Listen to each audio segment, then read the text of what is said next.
Hello दोस्तों, आप सभी का विद्या पॉइंट में स्वागत है। हम बात करने वाले हैं जीके जीएस के प्रैक्टिस सेट के ऊपर। ये हमारा आरपीएफ कांस्टेबल का जीके जीएस का प्रैक्टिस सेट होने वाला है। यानी वैसे बच्चे जो बिहार एसएससी, बिहार दरोगा या किसी भी कॉम्पिटिटिव एग्जाम की तैयारी कर रहे हैं, सेट लगाइए और देखिए आपका स्कोर कितना रहने वाला है। और जो बच्चे आरपीएफ कांस्टेबल में 8 जनवरी को एग्जाम देने जा रहे हैं, उनके लिए बेस्ट ऑफ लक। एक बार पेपर देख लेना कैसा क्वेश्चन पूछा गया और उसी बेसिस पे आप तैयारी करना। चलते हैं पहले क्वेश्चन के ऊपर। और पहला क्वेश्चन आपके सामने है, ये पूछा जा रहा है यमुना नदी के बारे में। जो रफी का क्वेश्चन है, हल्का क्वेश्चन है और क्वेश्चन ऐसा ही एग्जाम में आएगा। यमुना नदी डैश में गंगा से मिल जाती है, यानी यमुना नदी गंगा में कहां पर मिलती है? ऑप्शन है हरिद्वार, ऋषिकेश, इलाहाबाद या पटना। तो ऐसे क्वेश्चन तो एग्जाम में पूछे ही जाते हैं, आपको पता ही होगा। आंसर क्या होगा? आंसर होगा इलाहाबाद। अब थोड़ी सी बात हम देख लेते हैं यमुना नदी के बारे में। तो ये हमारा मैप में है यमुना नदी, आपको दिख रहा होगा। क्वेश्चन अच्छे अच्छे यहाँ से बनते हैं और क्या क्या क्वेश्चन बनेगा। तो पहले यमुना नदी निकलती कहाँ से है? तो उत्तराखंड से निकलती है, यमुनोत्री से। और गंगा की एकमात्र सहायक नदी है यमुना, जो उत्तराखंड से ग्लेशियर से निकलती है। और मिलती कहाँ पर है? तो मिलती है इलाहाबाद के पास, उत्तर प्रदेश में। यमुना की अगर लंबाई पूछी जाए तो यमुना की लंबाई है 1376 किलोमीटर और गंगा की लंबाई तो आपको पता होगा 25-25 किलोमीटर। यमुना की कुछ सहायक नदियां हैं, जैसे में हमारा चंबल, बेतवा, उसके बाद हमारा सिंध हो गया, बेतवा हो गया, केन हो गया। ये सारी नदियां यमुना की सहायक नदी है। ये भी क्वेश्चन पूछा गया है बनास नदी के बारे में कि बनास किसकी सहायक नदी है? तो बनास हमारी है जो चंबल की सहायक नदी है। और ये सारी नदियां मध्य प्रदेश से निकलती है और यमुना में जाकर अपना जल गिराती है। तो ये सारी छोटी छोटी पॉइंट आप अच्छे से याद रखिएगा, क्वेश्चन आपसे पूछा जाएगा। अगला क्वेश्चन के ऊपर चलते हैं। चेन्नई में समुद्री बंदरगाह की भीड़ को कम करने के लिए कौन से बंदरगाह का निर्माण किया गया था? अभी अभी हम लोगों ने 4-5 दिन पहले बंदरगाह का चैप्टर खत्म किया था और ये बातें हम अच्छे से क्लियर किए थे कि हमारे भारत में 13 बड़े बंदरगाह है ना। और 13 बड़े बंदरगाह में 3 बड़े बंदरगाह तमिलनाडु में है। एक तो हमारा चेन्नई बंदरगाह है, एक हमारा एन्नौर बंदरगाह है और एक हमारा तूतीकोरिन बंदरगाह है। तो चेन्नई बंदरगाह के भार को कम करने के लिए एन्नौर बंदरगाह का निर्माण किया गया था। अब थोड़ी सी बातें कर लेते हैं बंदरगाह पे। तो ये आपको इमेज दिख रहा होगा बंदरगाह का, ये 13 बड़े बंदरगाह दिख रहे होंगे और एक बंदरगाह आपको दिख रहा है पोर्ट ब्लेयर में, है ना। अगर पूछे ज्वारीय बंदरगाह कौन, तो कांडला। अगर सबसे बड़ा बंदरगाह पूछा जाए तो मुंबई, और सबसे गहरा बंदरगाह पूछा जाए तो विशाखापत्तनम। ये सबसे गहरा बंदरगाह है और ये सबसे बड़ा बंदरगाह है और इसे ज्वारीय बंदरगाह के नाम से जानते हैं, ठीक है। और मुंबई के बंदरगाह के भार को कम करने के लिए नहवा सेवा बंदरगाह का निर्माण किया गया, जिसका नाम बाद में बदल के नहवा सेवा का नाम बदल के जवाहरलाल नेहरू बंदरगाह कर दिया गया। अगर बात करें चेन्नई बंदरगाह, तो ये है तमिलनाडु में चेन्नई बंदरगाह और इसके भार को कम करने के लिए यहाँ पे बनाया गया एन्नौर बंदरगाह। और एन्नौर बंदरगाह भारत का एकमात्र कंप्यूटरीकृत बंदरगाह है। तो भारत में 3 बड़े बंदरगाह तमिलनाडु में है, चेन्नई, एन्नौर और तूतीकोरिन। और सारे बंदरगाह का नाम भी बदला गया है, ठीक है। और एक बंदरगाह हमारा पोर्ट ब्लेयर पे है, 13वां बंदरगाह, और ये हमारा है पोर्ट ब्लेयर यानी अंडमान निकोबार द्वीप में। तो एक थोड़ी सी एक सरसरी निगाह से देख लेना है, क्वेश्चन आता है और ऐसा क्वेश्चन आए तो छूटना नहीं है, ठीक है। अगले क्वेश्चन पे चलते हैं। भारत का सबसे नया निर्मित राज्य कौन सा है? भारत में अभी अभी कौन सा राज्य बना है जो नया नया बना है? ऑप्शन है तेलंगाना, झारखंड, छत्तीसगढ़ या उत्तराखंड।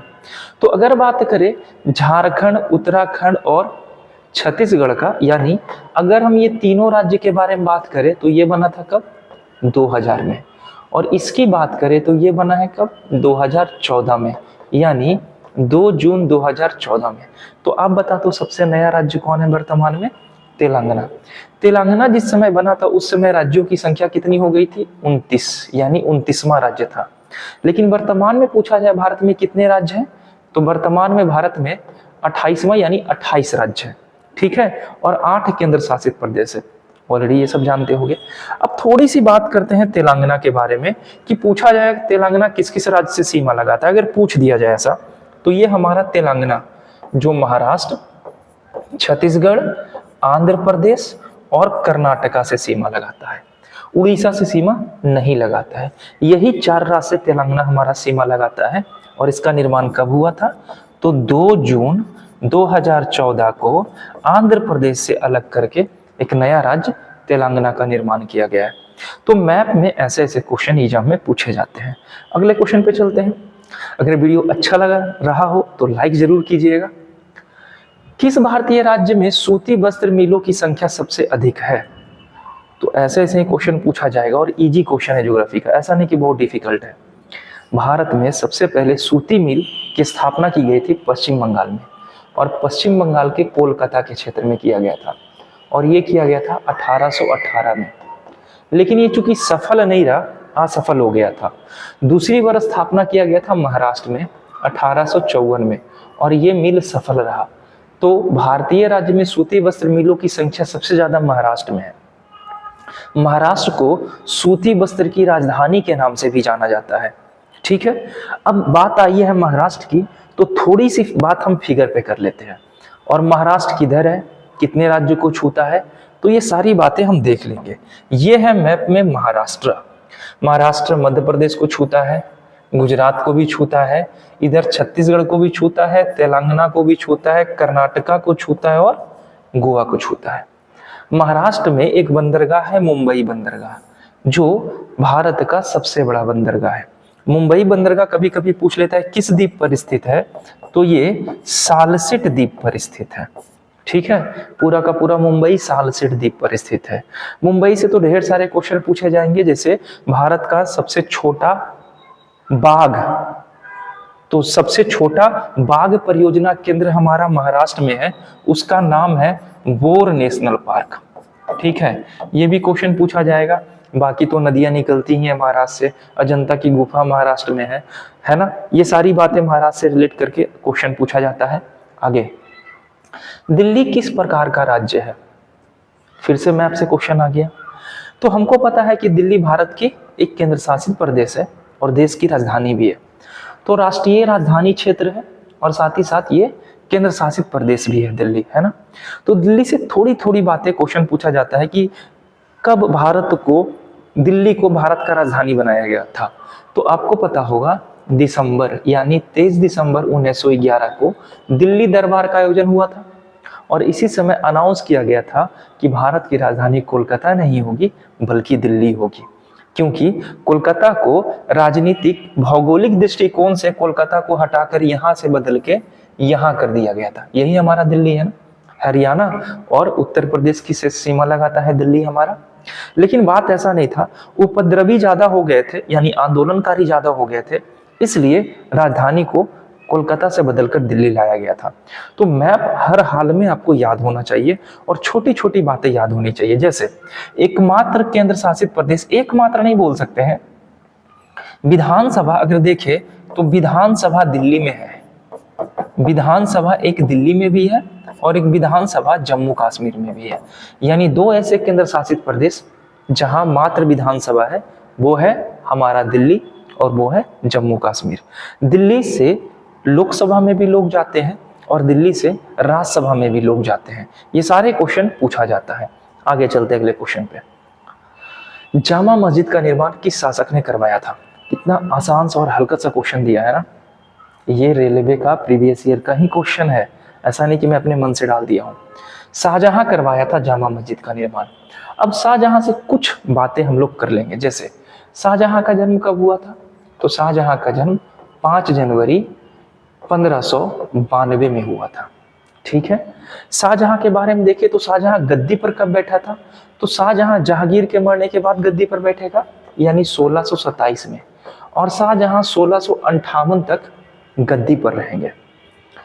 क्या करेंगे? औरंगजेब 1658 में शाहजहां को कैद कर लेंगे और आगरा के किले में बंद कर देंगे, और 1666 में शाहजहां की मृत्यु हो जाएगी।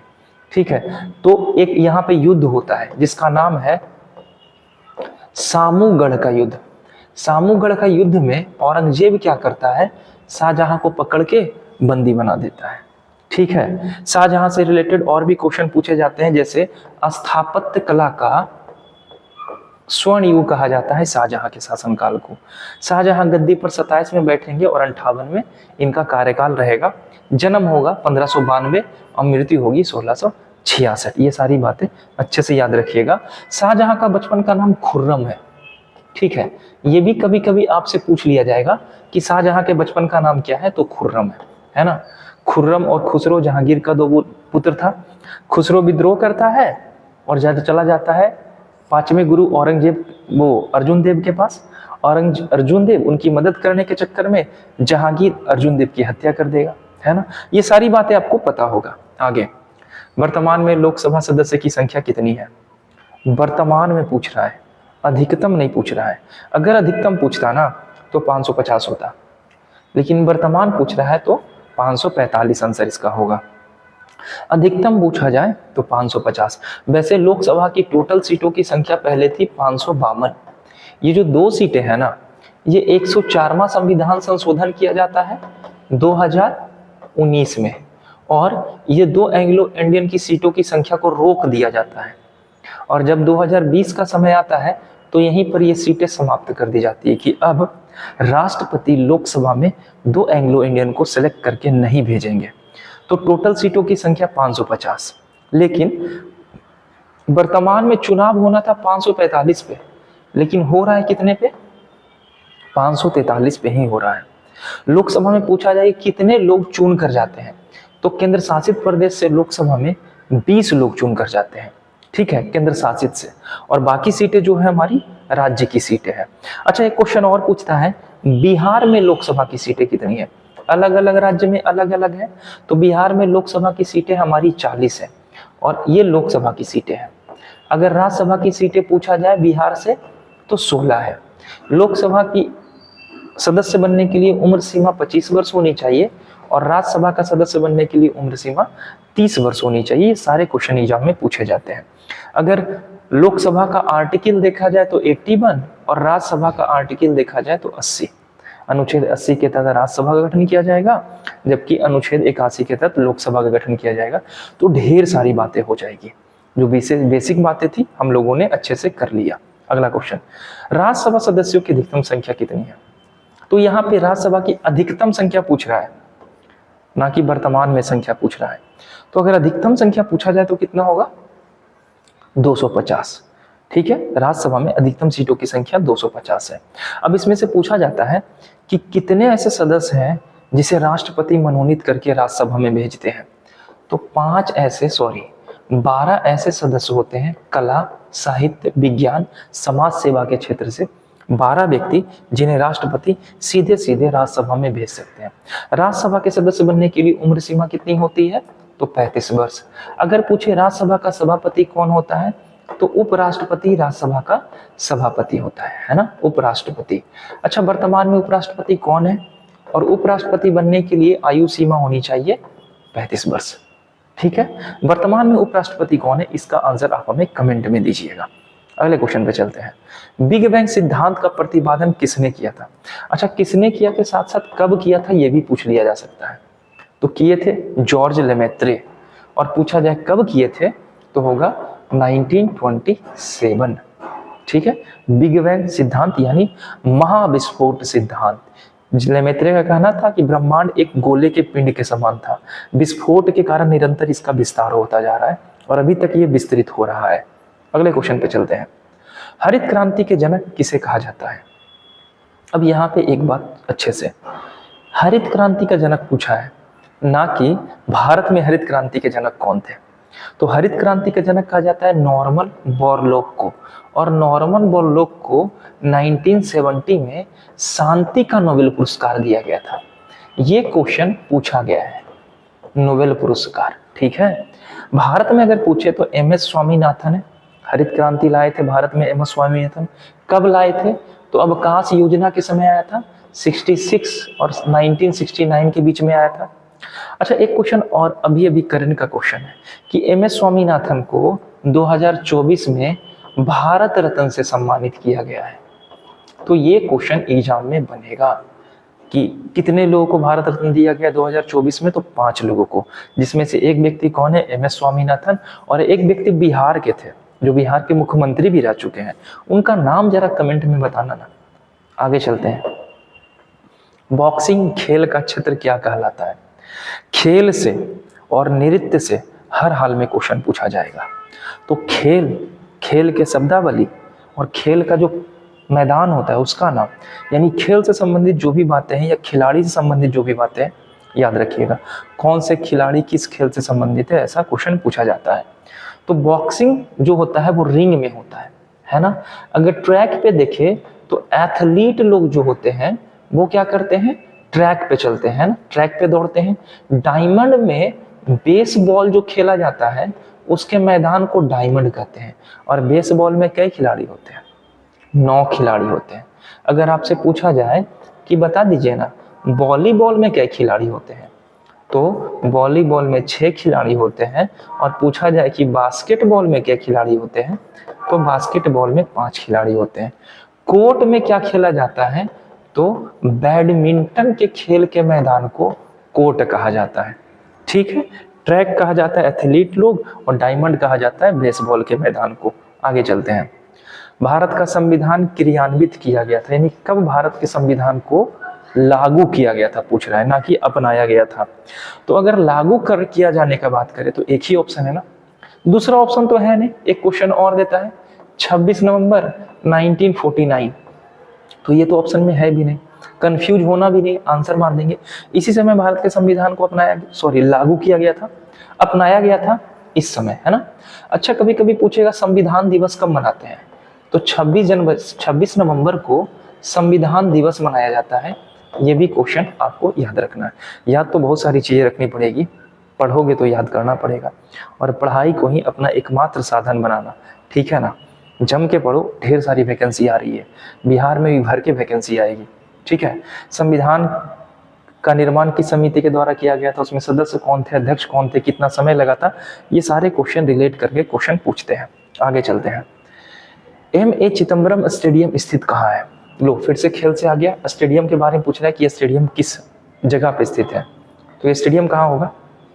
आंसर होगा चेन्नई। ये स्टेडियम हमारा चेन्नई में स्थित है, ठीक है। अगले क्वेश्चन पे चलते हैं। एक द्विबीजपत्री के ऊपरी और निचले बाह्यदल पुंज के बीच पाया जाने वाला उत्तक यानी टिश्यू क्या कहलाता है? बायोलॉजी का क्वेश्चन है, नीचे इंग्लिश भी है। The tissue found between the upper and the lower epidermis of a dicotyledon leaf is called. तो डाइकोटिलेडन के लीफ के ऊपर और नीचे जो पाया जाता है उसे कहते हैं मीसोफिल। तो आंसर होगा हमारा मीसोफिल, यानी मीसोफिल। इसको हिंदी में भी मीसोफिल ही कहेंगे। नेक्स्ट, अमार सोनार बंगला कौन लिखे थे? तो बांग्लादेश का राष्ट्रगान है ना अमार सोनार बंगला।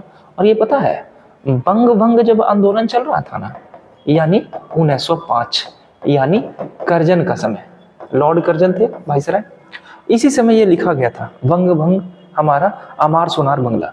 और ये लिखने वाले थे रविंद्रनाथ टैगोर।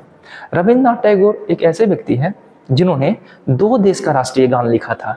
एक तो अमार सोनार बंगला बंग भंग आंदोलन के समय लिखा गया था, एक भारत का राष्ट्रीय गीत जो है जन गण मन, है ना, जन गण मन इन्होंने ही लिखा है। तो ये क्वेश्चन भी याद रखिएगा। अच्छा, ये तो रविंद्रनाथ टैगोर है। रविंद्रनाथ टैगोर को गुरुदेव की उपाधि किसने दी थी, ये भी क्वेश्चन पूछा जाएगा। तो ये दिए थे महात्मा गांधी ने, है ना। ये भी क्वेश्चन बेसिक सा पूछा जाता है। अच्छा, एक क्वेश्चन और, राष्ट्रीय गीत, हमारा राष्ट्रीय गीत कौन है? तो राष्ट्रीय गीत है वंदे मातरम, है ना। और वंदे मातरम के लेखक कौन थे? तो बंकिम चंद्र चटर्जी, है ना, बंकिम चंद्र चटर्जी, ये हमारे राष्ट्रीय गीत के लेखक थे। एक है झंडा गीत, तो आप हमें बताना कि झंडा गीत कौन सा है? इसके लेखक है श्याम लाल गुप्ता। मैं इसका लेखक का नाम बता दे रहा हूं, आप हमको बताना कि झंडा गीत हमारा कौन सा है। तो राष्ट्रीय गान, राष्ट्रीय गीत और झंडा गीत। राष्ट्रीय गान गाने में हमारा 52 सेकंड लगता है ना। और विशेष परिस्थिति में ये 20 सेकंड में खत्म किया जाता है, जबकि राष्ट्रीय गीत गाने में हमारा 65 सेकंड का समय लगता है। तो ये दोनों बातें पूछी गई है। आगे चलते हैं। राष्ट्रीय योजनाओं के क्षेत्र में आधिकारिक प्रयोग निहित है। राष्ट्रीय योजनाओं के क्षेत्र में आधिकारिक प्रयोग कहाँ से लिया गया था? राष्ट्रीय योजना, तो ये रूस की क्रांति, जो बोल्शेविक क्रांति हुई थी ना 1917 में, याद है? जार निकोलस द्वितीय, है ना, जार निकोलस द्वितीय, है ना, रोटी कपड़ा मकान का नारा लगाते हुए जा रहे थे और उस पे गोली का बौछार कर दिया गया था। और रूस की क्रांति का नेतृत्व कौन किए थे? लेनिन किए थे, है ना। तो ये रूस की क्रांति बोल्शेविक क्रांति से ये प्रभावित है। तो आंसर होगा हमारा ऑप्शन सी। आगे चलते हैं। निम्न में से कौन सा शहर चालुक्य की राजधानी थी? चालुक्य की राजधानी, चोल की राजधानी नहीं, चोल की राजधानी थी तंजौर। और चोल वंश का संस्थापक था विजयालय। तो चोल के बारे में नहीं पूछ रहा है, ये चालुक्य के बारे में पूछ रहा है। और चालुक्य वंश की राजधानी थी बादामी, ठीक है।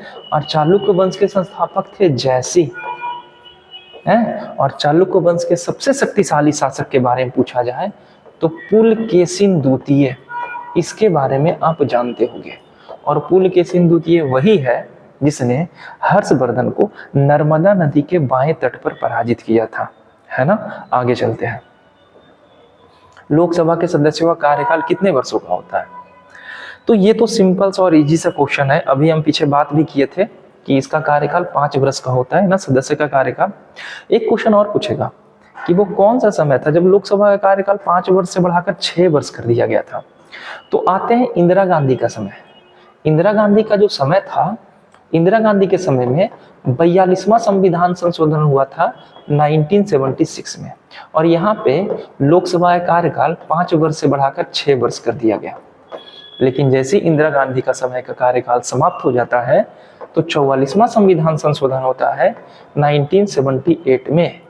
और इस समय लोकसभा का कार्यकाल फिर से 6 वर्ष से घटाकर कितना कर दिया गया? 5 वर्ष कर दिया गया था। ये भी क्वेश्चन पूछे जाएंगे आगे। प्रसिद्ध कढ़ाई की कला गोटा का संबंध किस राज्य से है?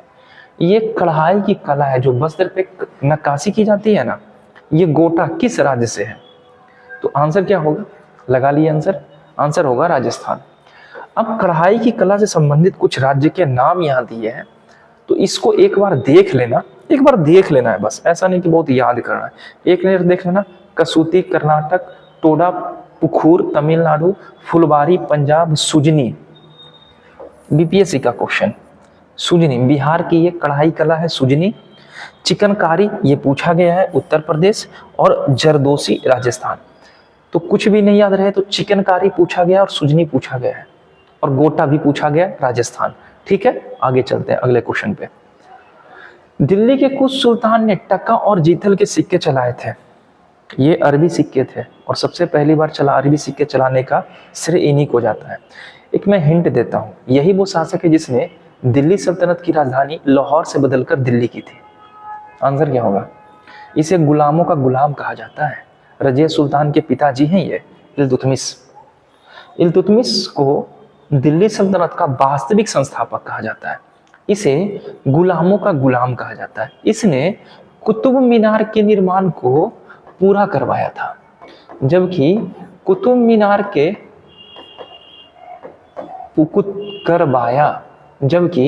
कुतुब मीनार के निर्माण की नींव रखी थी कुतुबुद्दीन ऐबक ने। इसने दिल्ली की राजधानी लाहौर को लाहौर से बदलकर राजधानी दिल्ली कर दी। पहले दिल्ली सल्तनत की राजधानी लाहौर थी कुतुबुद्दीन ऐबक के समय, लेकिन इसकी राजधानी बदल के कहाँ कर दिया? दिल्ली कर दिया, है ना। तो ये छोटी छोटी बातें याद रखना है। इल्तुतमिश से वास्तविक दिल्ली का संस्थापक, इसे गुलामों का गुलाम कहा जाता था। ये अल्लाह कुतुबुद्दीन ऐबक का गुलाम भी था और दामाद भी था। और इसी की पुत्री थी रजिया सुल्तान। और रजिया सुल्तान दिल्ली सल्तनत की गद्दी पर बैठने वाली एकमात्र महिला सुल्तान थी, है ना। आगे चलते हैं। प्रसिद्ध रचना तूतीनामा के शासक किसके शासनकाल में लिखा गया था? ये तूतीनामा किसके समय में लिखा गया था? अच्छा क्वेश्चन है ना, थोड़ा नया टाइप का क्वेश्चन है। अकबर के समय लिखा गया था। अकबर के बारे में थोड़ी सी बातें कर लेते हैं। जन्म कब हुआ? 1542 में। और मरे कब थे ये? 1605 में। अकबर 1605 में अकबर की मृत्यु हो जाएगी। और अगर दिल्ली की गद्दी पर बैठा जाए तो ये 1656 में बैठे थे। जब हुमायूं की मृत्यु होगी दीनपना नामक भवन की सीढ़ियों से गिर जाने के कारण, तब अकबर आकर बैठेंगे, है ना। अकबर ने सती प्रथा का अंत किया था, दास प्रथा का अंत किया था, जजिया कर को अकबर समाप्त करेंगे, है ना, इबादत खाना की स्थापना करेंगे, ढेर सारा काम करेंगे। और अकबर के दरबार में नवरत्न रहते थे, टोडरमल रहते थे, है ना, ये सारे अकबर के दरबार में रहते थे। भारतीय संसद के दोनों सदनों को स्पीकर द्वारा किस सदन की अध्यक्षता की जाती है? स्पीकर कहाँ होता है? लोकसभा में ना, तो आंसर होगा लोकसभा, यानी लोकसभा के अध्यक्ष, है ना। तो आर्टिकल 93 किसी को याद है? ये आर्टिकल 93 क्या है? आर्टिकल 93 में कहा गया है कि संसद के सदस्य ही, यानी लोकसभा के सदस्य ही आपस में से एक अध्यक्ष को चुनेंगे और एक उपाध्यक्ष को चुनेंगे, और अध्यक्ष उपाध्यक्ष को इस्तीफा देगा और उपाध्यक्ष अध्यक्ष को इस्तीफा देगा। और अगर नया लोकसभा का चुनाव होता है तो उस समय प्रोटेम स्पीकर होते हैं जो लोकसभा के अध्यक्ष और उपाध्यक्ष को चुनाव करते हैं। जब ये चुनाव हो जाता है तो प्रोटेम स्पीकर का काम खत्म हो जाता है। तो क्वेश्चन ये पूछा जाएगा आपसे कि लोकसभा के अध्यक्ष का चुनाव कौन करता है? तो लोकसभा के अध्यक्ष आर्टिकल 93 के तहत अपने ही सदस्य में से एक व्यक्ति को चुना जाता है लोकसभा के अध्यक्ष, और उसी में से एक लोकसभा के उपाध्यक्ष के रूप में चुना जाता है, और त्याग पत्र भी वो आपस में ही एक दूसरे को देते हैं। बाकी लोकसभा के बारे में तो क्लास में डिटेल में बात होगी ही होगी। आगे चलते हैं। शरद विषुव किस तिथि को होता है? बसंत विषुव और शरद विषुव, लंबा दिन, छोटा दिन, उपसौर, अपसौर, ये सारी घटनाएं एग्जाम में आती है। आंसर होगा 22 और 23 सितंबर को शरद विषुव कहा जाता है। 4 जुलाई की घटना आपको याद होगा, है ना, और 3 जनवरी की घटना भी आपको याद होगी। इस समय हमारा अपसौर की घटना होती है। अपसौर मतलब सूर्य इस समय क्या होता है? सबसे नजदीक होता है या दूर होता है? सबसे नजदीक होता है ना, देख लेना। और इस समय की घटना उपसौर कहलाती है ना। उपसौर में नजदीक होगा और अपसौर में जो होता है वो दूर होता है ना। ये दोनों क्वेश्चन पूछे गए हैं, एपीहीलियन और पेरीहीलियन, अपोजी और पेरिजी, ये सारे क्वेश्चन एग्जाम में पूछे जाते हैं। हिंदुस्तानी संगीत की शैली, ख्याल का क्या अर्थ होता है? ख्याल आना। ख्याल मतलब क्या? ख्याल मतलब होता है विचार आना या कल्पना करना। तो विचार तो यहाँ ऑप्शन में नहीं है, कल्पना ऑप्शन में है, तो हम आंसर मारेंगे कल्पना। ऐसा भी बकवास क्वेश्चन होते हैं एग्जाम में, ऐसे नहीं कि आपको सारा क्वेश्चन सीधा सीधा मिल जाएगा। ठीक है, आगे चलते हैं। निम्न में से किस सदन के सदस्यों की आयु 25 वर्ष होती है? काफी इजी क्वेश्चन है ना। ये कौन सा सदन है जिसके सदस्य की आयु 25 वर्ष? कुछ नहीं समझ रहा है तो लोकसभा समझ में तो आ रहा होगा ना। इसका कार्यकाल 25 वर्ष का होता है, इसका कार्यकाल 21 वर्ष का होता है, इसका कार्यकाल 30 वर्ष का होता है ना। ग्राम सभा के सदस्यों का, ये पंचायत के सदस्यों का कार्यकाल 21 वर्ष का होता है। आगे चलते हैं। न्यूनतम समर्थन मूल्य MSP, मिनिमम सपोर्ट प्राइस के बारे में बात कर रहा है। ये किसके अधीन आता है? तो ये आता है किसके अधीन? तो कृषि उत्पादन के अधीन आता है ना। कृषि उत्पादन, एग्रीकल्चर प्रोडक्शन के अधीन आता है। इसमें 23 प्रकार के फसलों को शामिल किया गया है, 23 प्रकार। और MSP जो रखी जाती है, तय की जाती है, वो फसल की बुआई के समय में ही तय की जाती है कि एक निश्चित प्राइस तय किया गया कि 1400 रुपया प्रति क्विंटल हम लेंगे चना। ये चना बोते समय डिसाइड कर दिया गया। अब चना जब कटेगा तो भारत के हर क्षेत्र में चना की मिनिमम प्राइस 1400 रुपये प्रति क्विंटल, यानी 100 किलो होगा। ठीक है, मान लो ऐसा डिसाइड कर दिए तो ये ठीक है, यानी 14 रुपये किलो। आगे चलते हैं। मानव विकास सूचकांक में स्वास्थ्य घटक मापा जाता है किससे? अच्छे से ऑप्शन देख लेना, आंसर अच्छे से लगाना।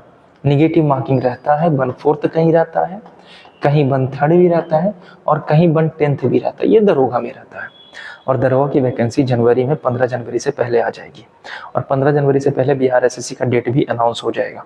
आंसर होगा जन्म के समय जीवन प्रत्यास्था। नेक्स्ट क्वेश्चन पे चलते हैं। धारा का SI मात्रक क्या है? और ये क्वेश्चन का आंसर आप हमें कमेंट में बताओगे। ठीक है, अगले क्वेश्चन पे चलते हैं। तो ये हमारा लास्ट क्वेश्चन था। आई होप कि आपको सेशन अच्छा लगा होगा।